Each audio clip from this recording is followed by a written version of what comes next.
Ciao a tutti ragazzi, sono Sara la kitesurfista e oggi vi faccio questo video direttamente qui dalla mia furgo in spiaggia in Playa Los Lances a Tarifa. Dunque anche oggi abbiamo fatto un po' di corsi di wingfoil e mi sono sentita tremendamente ispirata a fare questo video, che era da un po' che volevo fare. E voglio parlarvi delle 10 cose importantissime da sapere, più una extra, prima di fare un corso di wingfoil. Sono Sara la kitesurfista e sono istruttrice di kitesurf da ormai 8 anni e di wingfoil da 4. Lo pratico dai suoi inizi e devo dire che sono inganciatissima, quasi lo pratico molto di più del kite a Tarifa, devo dire.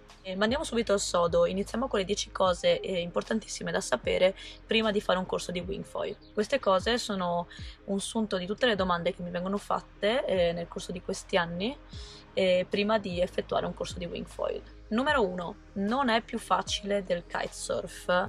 Non crediate di imparare a fare wingfoil in un giorno. Sembra più facile, sembra è la parola giusta, semmai è più facile imparare come si gestisce il wing in sé, ma sarà poi più complicato coordinare il tutto nel momento in cui dobbiamo gestire la tavola con il foil. Numero 2, sappi che c'è un effettivo vantaggio se hai già fatto kitesurf o windsurf con il foil, con tavola, con foil. Sì, almeno arrivi a imparare il wing che hai già un'idea di come si gestisce un foil. Quindi se sei un kiter ti consiglio di passare per il kite con tavola idrofoil prima di imparare a fare wingfoil. A parte essere una figata anche il kitefoil.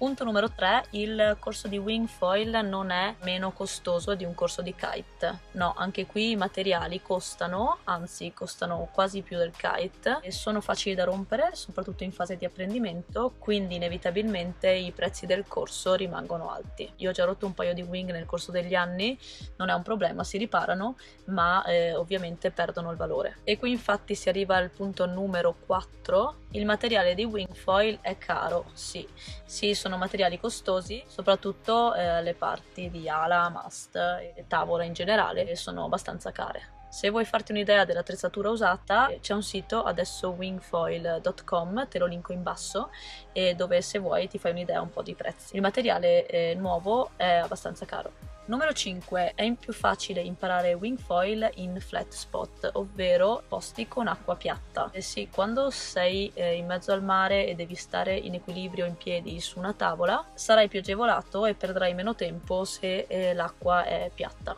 Ti consiglio spot come per esempio Tarifa con il Levante o Lago di Garda, spot dove non hai molte onde onshore. Rischi meno di rompere il materiale e perderai molto meno tempo a cadere costantemente dalla tavola. Per arrivare anche qui al punto numero 6, sappi che ci vuole del tempo per imparare il wingfoil, non si impara in un giorno. Come ti dicevo prima, hai dei vantaggi se vieni da altri sport di vento e di foil, quindi qui ci metterai un po' meno, ma in generale ci vuole un po'.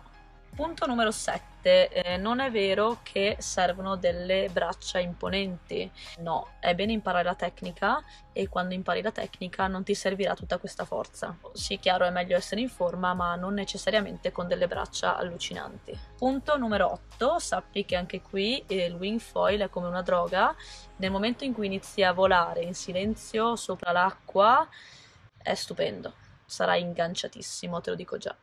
Punto numero 9, devi sapere che servirà dello spazio.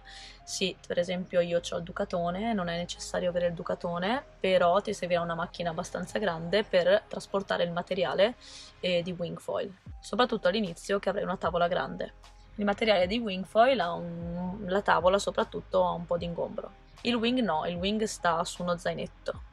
Arriviamo infatti al penultimo punto, il numero 10, e all'inizio con il wingfoil serve una tavola grande, non saltare gli step, all'inizio serve una tavola grande, sì o sì, ti aiuta molto a stare in equilibrio e a capire come funziona il foil. Trattasi di una tavola grande in termini di volume e di litraggio. Poi in un secondo momento potrai abbassare le dimensioni e arrivare ad avere una tavola un po' più piccola.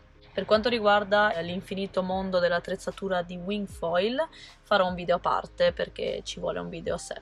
Ed eccoci qui all'ultimo punto, un piccolo extra. Sappiate che il wingfoil non necessariamente si fa con light wind, con vento leggero, anzi è ben divertente anche con venti moderati o forti. Anche per imparare il vento aiuta.